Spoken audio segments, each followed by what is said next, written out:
여러분 반갑습니다. 지난 특별 새벽 기도회가 있고 맞는 주일이라 저는 어떤 주일 예배보다 더 설레고 기다렸습니다. 제가 지난주 생명에 대한 설교를 하면서 생명의 예배에 대해서 말씀드렸는데, 정말 우리가 예배를 사모하며 생명력 있는 예배를 드리는 사람은 공통적인 현상인데 기다린다고 했거든요. 저희 성수동교회는 오늘 이 예배를 위해서 지난 한 주간 동안에 기다리며 줄 서서 이 예배를 바라본 줄로 믿습니다. 그래서 오늘은 특별한 예배예요.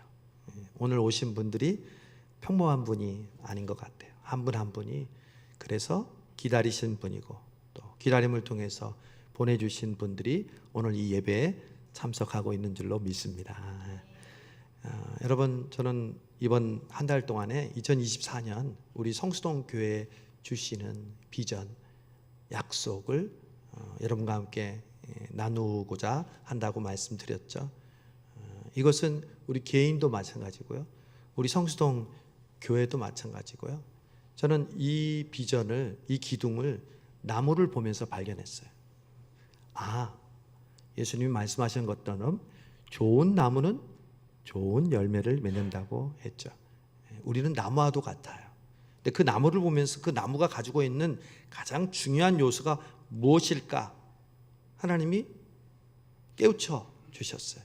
그래서 제가 이것이 저의 교회의 비전이 되었고, 또 붙드는 사명이 되었어요. 제일 먼저 중요한 것이 지난주에 생명이에요. 생명이 없는 나무는 아무런 의미가 없어요. 우리가 교회를 다닌다고 해도, 예배를 드린다고 해도, 찬양을 드린다고 해도 생명력 있는 예배, 생명력 있는 찬양, 생명력 있는 봉사가 없이는 아무런 의미가 없어요. 오늘도 우리의 예배 가운데 그 생명이 충만한 줄로 믿습니다. 특별히 예배 가운데 여러분 생명 있는 예배를 올 한 해 드리시기를 바랍니다. 여러분의 봉사와 여러분의 기도와 여러분의 삶이 그 생명으로 충만하시기를 바랍니다. 예수님은 그 생명을 주시기 위해 오셨을 뿐만 아니라 더 풍성하게 하려고 이 땅에 오셨다고 말씀하셨습니다. 그러므로 우리는 풍성한 생명을 누릴 특권이 있습니다. 예수 믿고 사는데 그 생명을 풍성하게 누리지 못한다는 것은 가장 큰 모순입니다. 2026년에 그 풍성한 생명을 누리는 주인공 되시기를 바랍니다. 두 번째 나무를 통해서 발견하게 해주신 약속은요, 무엇보다도 십자가입니다. 오늘 말씀에 보면 친히 나무에 달려 그 몸으로 우리 죄를 담당하셨으니, 누가 뭐래도 기독교는 십자가의 종교입니다. 복음을 십자가를 빼고 이해할 수가 없습니다.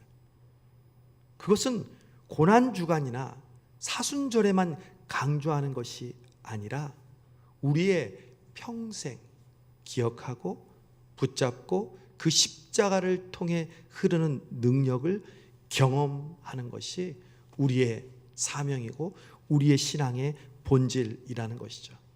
우리가 한 해를 살아가면서 예수님의 마음으로 한 생명을 주께로 인도하려면요, 그 안에 반드시 십자가를 통과해야 합니다. 십자가 없이는 no cross, no glory. 여러분, 사단은 우리를 어떻게 유혹하는지 아십니까? 예수 믿고 영광을 취하라고 합니다. 예수 믿고 잘 될 거라고 이야기합니다. 그러나 슬쩍 얘기합니다. 십자가 없이, 십자가 피하며. 그러니까 우리가 신앙생활 할 때 십자가를 받아들이지 못하고 그냥 막연하게 신앙생활 하면서 잘 되고 나 혼자 구원받는 걸로 만족하고 착각하지 않습니까? 오늘 이 한 해를 살아가면서 우리에게 주신 사명, 우리에게 주신 축복의 십자가 무엇인가를 함께 묵상하고자 합니다. 첫 번째, 우리에게 주신 십자가의 의미는요, 바로 죄 사함입니다. 누가 뭐래도 십자가를 통해서 우리가 만나게 되는 것은 죄 사함의 축복입니다. 여러분, 십자가를 생각할 때마다 우리는 맨 먼저 죄의 심각성을 떠올려야 합니다. 그냥 십자가를 보면 아름답고 눈물 나고 또 감사하고 물론 그것을 느끼게 되지만 동시에 우리는 십자가를 볼 때마다 죄의 심각성을 느껴야 합니다. 여러분, 죄를 짓는 죄인의 가장 큰 절망이 뭔지 아십니까? 그것은 자기가 죄를 짓고 있는 것을 모르고 인정하지 않는다는 것입니다. 죄를 지어서 나쁜 것이 아니라 죄를 짓는데도 그 죄가 죄인 줄 모른다는 것입니다. 지난 한 주간 우리가 발견했잖아요. 아담과 하와가 하나님이 따먹지 말라는 그 선악과를 따먹고는 뭐라고 했습니까? 하나님이 만들어주신 저 하와가 나에게 주어서 먹었습니다. 뱀이 나를 꿰어서 먹었습니다.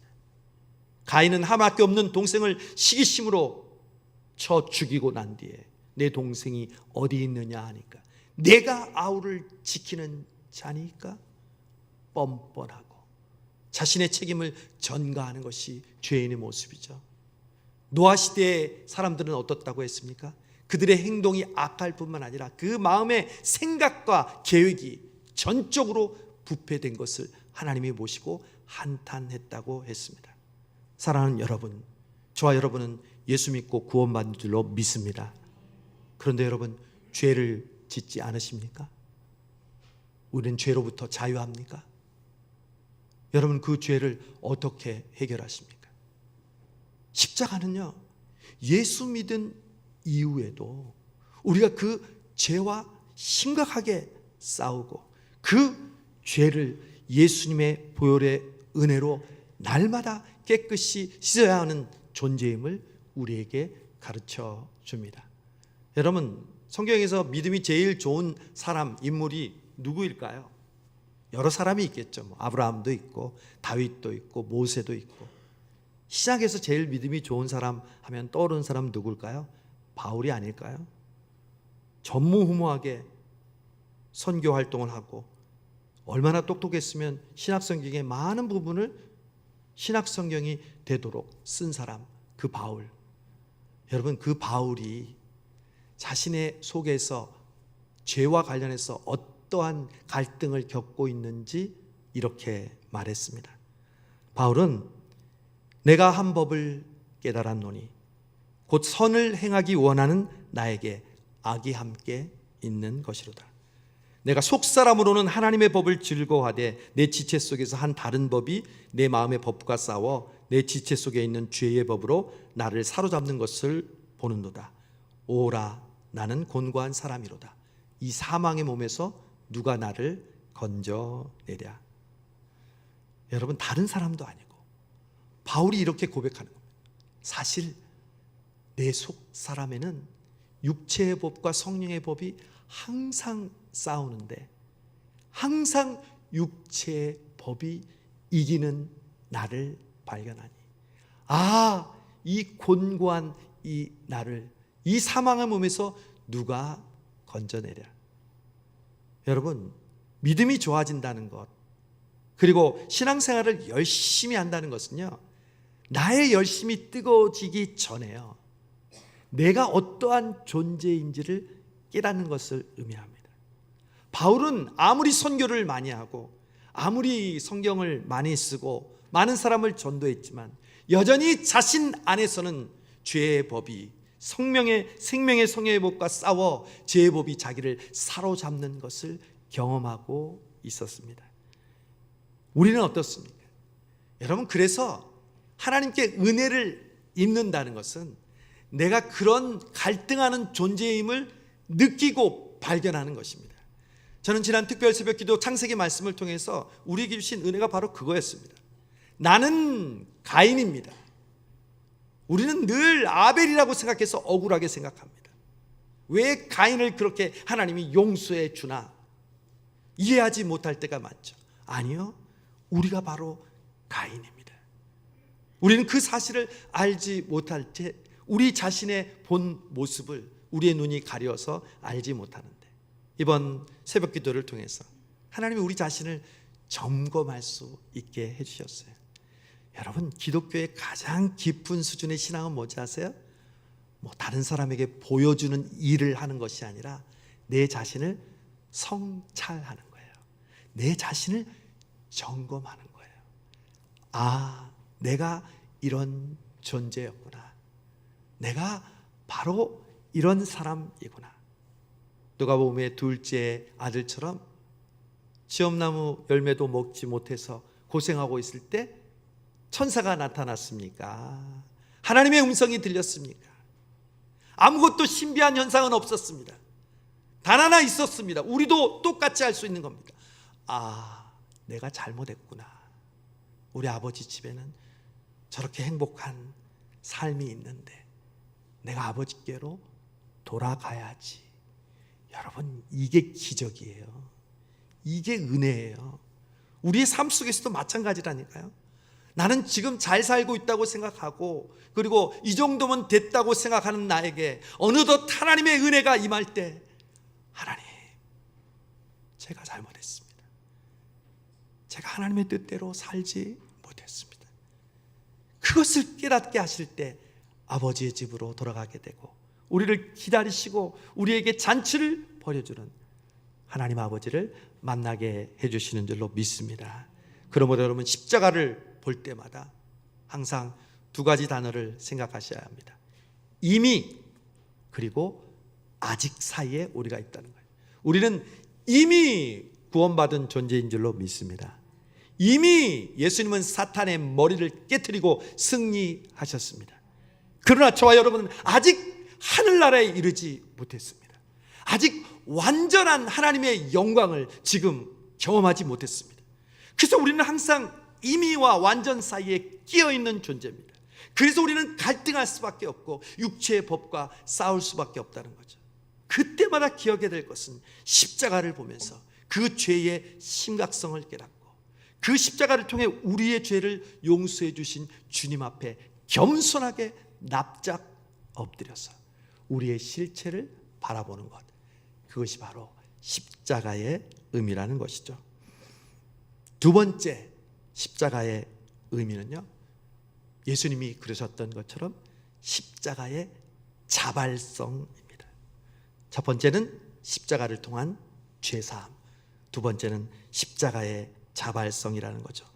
여러분, 예수님이 십자가를 지신 것은 물론 예수님의 제자 가룟 유다가 배반했고, 예수님의 제자들이 다 부인하고 도망갔고, 또 종교 지도자들이 미워했고, 빌라도가 마지막 확정 판결을 내려서 예수님이 십자가에 죽으셨지만, 예수님은 절대 그것들에 떠밀려서 십자가를 지신 것이 아니라 자신이 스스로 십자가를 지시겠다고 말씀하셨습니다. 예수님이 원하셔서 그 십자가를 지셨던 것이죠. 예수님은 우리 죄 때문에 십자가를 지실 수밖에 없었지만, 그러나 예수님이 원해서 받아들인 것이 바로 십자가라는 것입니다. 이 말씀은 십자가를 지고 산다는 것이 얼마나 능동적인 개념이라는 것을 알 수 있습니다. 우리는 흔히 십자가를 떠올리면, 아이고, 내 남편이 십자가지, 아이고, 우리 가정의 어려운 형편이 십자가지, 수동적이고 피상적이고 숙명이라는 단어를 생각합니다. 그러나 십자가는요, 자발적이고 능동적입니다. 우리의 믿음 또한 마찬가지입니다. 우리를 구원하시는 것도 바로 이 자발적인 믿음을 통해서 우리를 구원하십니다. 여러분, 누구에게 예수 믿는 것을 강요받아서 예수 믿었습니까? 어느 순간 예수님을 나의 구주로 영접하고 싶은 마음이 생기고, 교회 와서 예배를 드리는 순간 마음과 영혼이 편안해지고, 그 세상에서 누구도 누릴 수 없는 그 기쁨을 여러분이 맛보셨기에 여러분이 자원하고 자발적으로 예배에 나오고 신앙생활을 한 것처럼, 하나님은 우리에게 예수 믿을 때 자유를 주시고 예수를 믿게 하십니다. 절대 로봇으로 만들어서 우리를 구원하지 않습니다. 그래서 우리가 매주 토요일마다 오후 2시에 전도지를 나누면서 예수 믿으세요. 그리고 그 예수님을 전하게 되는 거죠. 왜? 그들이 거부할 수도 있지만 그 중에 누구라도 예수님을 믿겠다고 이야기할 때 하나님께서 그 자유의 믿음을 기뻐하셔서 하나님의 백성으로 삼아 주시기 때문에 그렇습니다. 어제도 김보미 전도사님이 전도를 하는데 한 젊은 친구가 예수 믿고 구원 받으세요 하니까 예수 믿으면 구원 받습니까? 진지하게 물어보더라는 거예요. 그 반응을 보고 전도사님의 마음이 너무너무 감사했다는 거예요. 여러분, 우리에게 주어진 십자가는요, 자유로 지는 것입니다. 자발적으로 지는 것입니다. 하나님이 우리를 구원을 자발적으로 구원하기를 원하셨던 것과 같습니다. 여러분, 교회 일을 할 때 여러분이 자원하는 마음으로, 그리고 여러분에게 주어진 십자가를 질 때 자발적으로 십자가를 지시기를 바랍니다. 하나님께서 그런 마음을 주실 때 우리에게 감동을 주시는 거죠. 우리 어르신들 지금 강동수 장로님이 운전해서 우리 이태선 집사님이 하시다가 오시는데, 이제 우리 박교환 장로님 지금 장례 중에 있어서 이 권사님 두 분이 계시잖아요. 그래서 어디 장례식장에서 우리 현우 집사님이 교회 차량을 운전 안 한다고 그런 얘기를 장로님한테 들었나 봐요. 근데 현우 집사님이 그렇게 생각한 거예요. 혹시 나머지 두 분 권사님이 오시지 않는 건가? 혹은 내가 모시러 가야 되는 건가? 저에게 연락을 했어요. 그래서 한번 권사님들에게 연락을 해봐라 그랬더니 그게 아니라 이제 우리 두 분이 안 타시게 되니까 강정로님이 자차로 두 분을 모시고 오기로 했다고 하더라고요. 그걸 걱정하는 우리 젊은 현우 집사나 또 나머지 두 분을 또 자차로 모시고 오는 장로님이나 자원하는 마음이 없으면, 자발적인 마음이 없으면 어떻게 그 일을 할 수 있겠습니까? 하나님은 여러분의 그 자발적인 마음을 통해서 하나님의 나라를 이루어 가십니다. 억지로 떠밀려서 눈치 보고 할 수 없이 하나님의 나라를 운영하시는 분이 아닙니다. 하나님은 당신이 스스로 다 할 수도 있습니다. 뭐가 모자라서 못합니까? 그러나 부족한 우리들의 마음이지만 우리가 자원하는 마음으로, 자발적인 마음으로 우리의 믿음을 드릴 때, 예수님이 십자가를 지실 때 자원하는 마음으로 지셨던 것처럼 이번 새벽 기도에도 저는 여러분의 자원하는 마음을 느꼈습니다. 평소에 새벽을 깨우지 못한 분들도 열심히 다시 기도하는 모습을 보았습니다. 또 각 기관과 또 성가대와 청년들도 함께 힘있게 찬양으로 영광 돌리는 모습을 보았습니다. 자발적인 모습. 목사인 제가 봐도 해야 합니다, 나오십시오, 안 나오면 안 됩니다, 이게 아니라 그 마음으로 자발적으로 여러분이 함께하는 모습을 보니 얼마나 감사한지. 우리 청년들은 물론 우리 성가대도 제일 많이 왔지만 우리 이남성교회도 올해 제일 많이 나왔고 청년들도 제일 많이 나왔는데 이제 5시 15분에 모이기로 했대요. 근데 이제 아름 집사님도 청년부니까 찬송을 하니까 반주를 저희 집사람이 이제 해주려고 15분보다 좀 늦게 갔어요. 집사람이 깜짝 놀랐다는 거예요. 15분에 청년들이 다 나와 있다는 거예요. 나와야 된다, 안 나오면 큰일 난다, 이렇게 얘기하는데 하나님이 우리를 보실 때 마찬가지. 여러분의 자발적인 모습, 그게 바로 예수님이 십자가를 지셨던 마음이라니까요. 똑같이 행동을 해도 자발적으로 하는 그 행동을 하나님께서 기뻐하십니다. 2026년 그 십자가의 자발성, 자원하는 마음이 여러분 안에 충만하기를 바랍니다.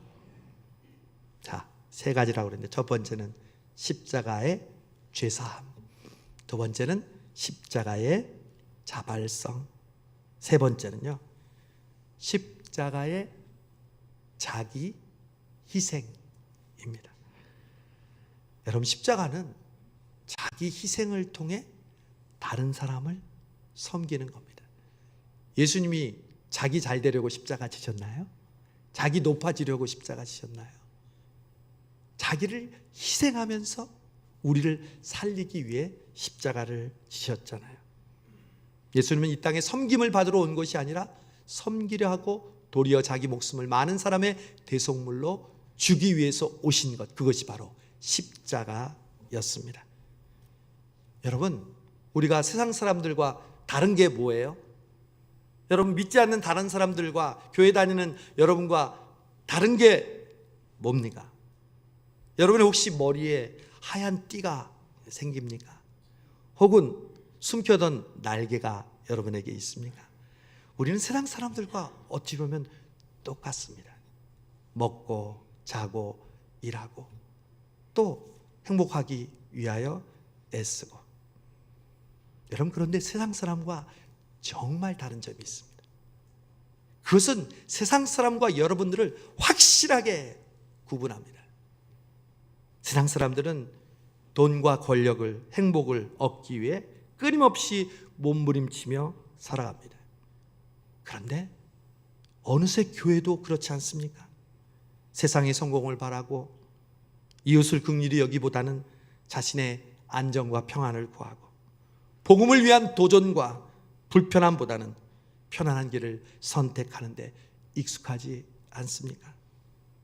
마치 야고보와 요한처럼 예수님 가까이에 있으면서 주의 영광 중에서 우리를 하나는 주의 우편에 하나는 좌편에 앉게 하여 주옵소서라고 말하는 모습이죠. 아니요, 세상 사람들과 다른 점은요, 우리는 자기를 희생한다는 겁니다. 누구를 위해서? 다른 사람을 위해서입니다. 여러분, 오늘도 교회 예배 나올 때 수많은 희생이 있기에 오늘 이 예배가 드려진다는 사실을 아십니까? 지난 주간 저도 목요일 날 몸이 안 좋아서 약을 먹고 누웠는데 감사하게 제가 쓰러지면 안 되니까 하나님이 벌떡 일어나게 해주셔서 금요일 날 또 힘있게 설교했는데 동시에 우리 김혜농 목사님이 아팠어요. 평소에 아픈 분이 아니래 자기가 그러는데 제가 목요일인가 예배 끝나고 올라갔더니 거의 방송실에 이렇게 누워있을 정도로 몸살이 왔어요. 그래서 제가 쉬시라고 그랬어요. 제가 마음속에 그런 생각이 들더라고요. 눈에 보이지 않지만 수많은 사람들이 우리의 예배를 위해, 우리의 교회를 위해 아프고 힘들지만 봉사하고 섬김이 있기에 오늘 이 예배의 자리가 있구나. 여러분, 우리 교회가 크지 않으니까 그 수고와 고생이 없는 것 같습니까? 아니요, 똑같습니다. 저도 큰 교회에 있어 봤지만 큰 교회는 큰 교회만큼의 수고와 헌신이 필요하고요. 규모가 작은 교회도요, 똑같이 그 규모의 헌신과 희생이 필요합니다.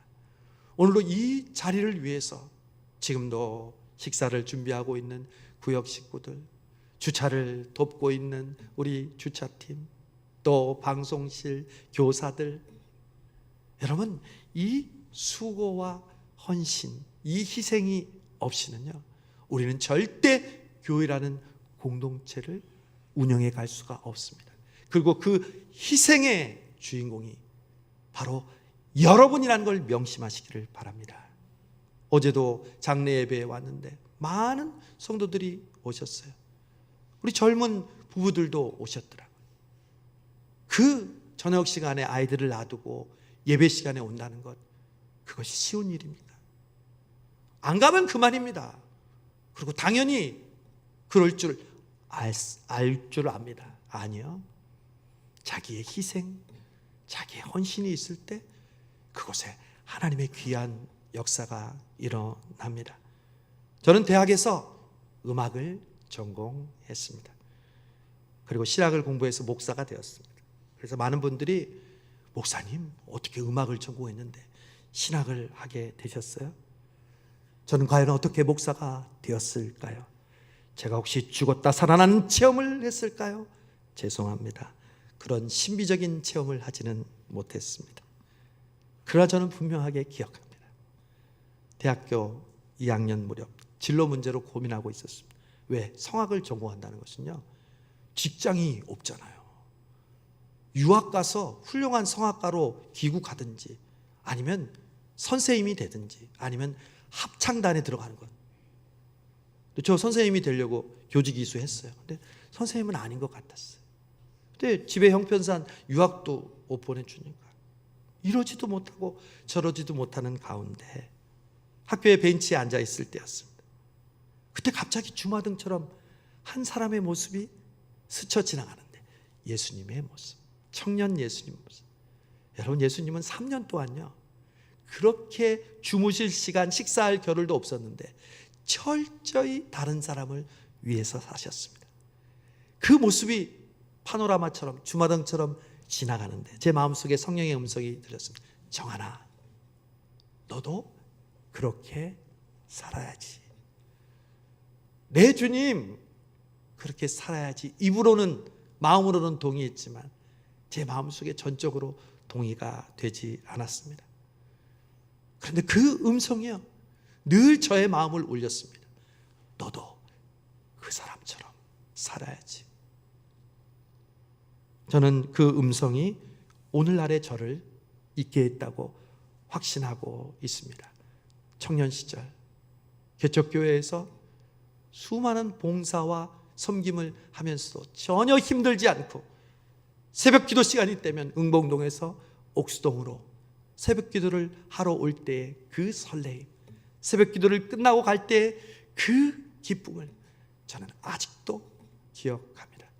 그리고 그 젊은 청년의 시절의 모습을 디지털 카메라로 하나님이 찍어주시고 오늘까지 저에게 은혜를 베풀어주고 계시다는 것을 저는 믿고 있습니다.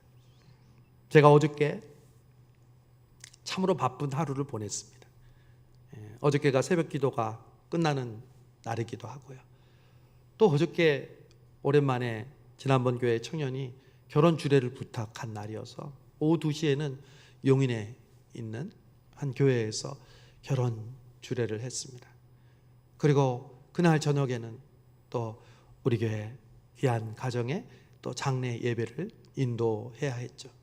근데 갑자기 또 집사람에게 연락이 왔어요. 집사람의 외할머니가 돌아가셨다는 거예요. 95세 연세가 많으시지만 돌아가셨다니까 우리 조문을 해야 되는데 주일에는 또 갈 수가 없고, 그런데 감사하게 우리 예배 장례 드리는 우리 장례식장과 똑같은 장소였어요. 그래서 제가 말씀은 안 드렸지만 제가 7시 반 우리 교회 장례 예배를 인도하기 전에 먼저 출발해서 외할머니의 우리 장례 조문하고, 그리고 우리 교회 예배를 인도했습니다. 그리고 이제 집으로 오니까 9시 반이 넘었어요. 육체적으로 너무 피곤하고 오늘 왜 이렇게 바쁘지? 라는 마음이 있었지만 제가 말씀을 준비하면서 정하나, 너도 이와 같이 살아야지. 그 말씀이 이루어지는 것 같아서 감사했어요. 그래, 내가 육체적으로 피곤하지만 이게 나의 사명이잖아. 나의 부르심이잖아. 성도들이 원하는 곳에, 성도들이 부르는 곳에 내가 언제든지 가야 하는 게 내 사명이 아니야. 여러분, 담임 목사를 어렵게 생각하지 마세요. 여러분, 기도가 필요하시고 여러분이 원하시는 자리면 저를 언제든지 부르세요. 저는 여러분의 종으로 부름받고 여러분을 섬기기 위해 하나님이 여러분에게 주신 선물입니다. 여러분, 십자가는 바로 자기 희생입니다. 올 한 해 내가 어떻게 하면 잘 되고 형통하고 복 받을까를 생각하기 전에 내가 어떻게 하면 내 자신을 희생하고 내 자신을 바치고 내가 피를 흘리고 내가 힘들어도 그 사람이 기쁘고 감사하다면 얼마나 내가 쓰임 받기 좋을까. 늘 그런 마음으로 2026년을 나가기를 바랍니다. 마지막으로 저는 제가 좋아하는 한 일화가 있습니다. 이 일화를 설교 때마다 얘기하는 것을 너무 좋아합니다. 아마 여러분도 기억하시는 분들이 있을지 모르지만 저는 다시 이 이야기를 여러분께 나누고 싶습니다. 감동이 왔어요. 이 이야기는 제가 중고등부 시절에 그때 유명했던 라디오 프로그램이 이문세의 별밤이라는 프로그램이 있었는데 거기에 나온 사연 중에 하나입니다. 2대 앞에서 조그만 옷가게를 시작하던 주인이 있었습니다. 미혼인 여성이었는데 처음 하는 일이어서 다른 가게보다 항상 일찍 나왔습니다.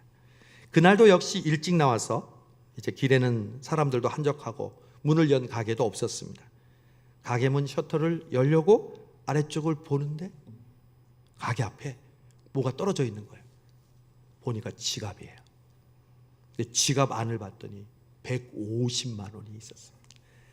그 당시가 80년대 말인데 그 당시에 150만 원은 뭐 지금의 몇 배는 됐겠죠. 돈이 너무 많아서 자기가 슬쩍 하기에는 양심의 거리낌이 있어서 그냥 가게 앞에 A4 용지에다가 지갑 잃어버린 사람은 찾아가세요라고 붙여두었습니다. 그랬더니 다음날 창백하고 또 말라 보이는 여학생이 지갑을 찾으러 왔어요. 지갑을 보더니 깜짝 놀라면서 자신의 지갑이라면서 감사합니다 말 한마디만 하고 쌩 하고 나가버렸습니다. 이 주인은 물론 자기가 대단한 일을 한 건 아니지만 빈말이라도 어떻게 대접하면 좋을까요? 식사라도 한 끼 대접할 수 있을까요? 그런 말도 할 수 있지 않나? 서운했지만 그러나 곧 잊어버렸습니다. 그리고 한 달가량이 지났습니다. 주인은 까마득하게 그 일을 잊어버리고 있었는데 아침에 가게 앞에 도착했는데 깜짝 놀랐습니다. 그 가게가 자기 가게가 아닌 줄 알았습니다. 왜냐하면 가게 셔터에 그림이 그려져 있는데 아름다운 봄 풍경이 그려져 있는 거예요. 옛날에 백화점이 계절이 바뀔 때마다 그림이 그려져 있는 것처럼요. 가게 셔터에 그 아름다운 봄 풍경을 두리번거리면서 보고 있는데 그 문틈에 쪽지 하나가 있었습니다. 한 달 전쯤에 지갑 하나를 주우셨죠? 전 그 지갑 주인의 동생입니다. 그 돈은 누나 입학금이었는데 누난 그 돈을 잃어버리고 너무 울어서 거의 실신한 상태까지 갔습니다. 그런데 누나가 너무 경황이 없어서 지갑을 찾아준 분에게 고맙다는 말도 제대로 못하고 왔다고 너무 걱정을 하시더라고요. 저도 그랬고요. 근데 이 남동생이 아마 홍대 미대 다녔나 봐. 미술 전공한 친구였나 봐. 저희 사정이 너무 어려워서 제가 해드릴 수 있는 일을 이것밖에 없어서 이렇게라도 보답을 하려고 합니다 라고 쪽지가 적혀 있었어요. 주인은 너무 고마웠어요. 그런데 봄이 지나고 봄 상품 30% 세일이라고 그냥 어설픈 글씨로 써놓았는데 다음날 예술적인 감각의 예쁜 글씨로 바뀌어져 있었습니다. 5월 1일부터 5월 15일 내부 수리 중 신상품 입하 뭐든지 써서 붙이기만 하면 어김없이 모두 바뀌어 있었습니다. 봄이 지났습니다. 여름이 되었습니다. 여름이 왔더니 셔터의 봄 그림이 시원한 여름으로 바뀌었던 것이었습니다. 가을이면 가을, 겨울이면 겨울. 그렇게 3년의 세월이 지나갔습니다. 나중에는 그 학생이 누군지 너무 궁금하고 고맙다고 하려고 쪽지에 제발 부탁이니 낮 시간에 가게에 들려주세요 라고 몇 번이나 남겼지만 한 번도 찾아오질 않았습니다. 그 주인은 가게를 후배에게 팔고 시집을 갔습니다. 그러던 어느 날 후배로부터 전화가 왔습니다. 언니 셔터문에 그림이 바뀌었어. 이게 웬일이야? 누가 그런 거야? 언니는 알고 있어? 저는 이 이야기를 들을 때마다 읽을 때마다 이런 생각을 합니다. 예수님이 십자가에서 나를 위해 죽으시고 생명을 던지신 그것은 값으로 치면 얼마나 될까? 감히 예수님의 그 사랑을 숫자로 표현할 수는 없지만 150만 원 때문에 그 은혜를 갚는 그 남학생보다 못하다는 생각에 내 자신이 부끄러웠습니다.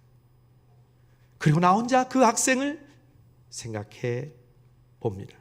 별이 반짝이는 캄캄한 밤에 사다리와 물통, 물감, 후레쉬를 들고 새벽달이 보일 때까지 셔터문에 그림을 그리는 청년을 상상해 봅니다. 분명 청년의 몸은 땀과 물감으로 범벅이 되어 있었겠죠.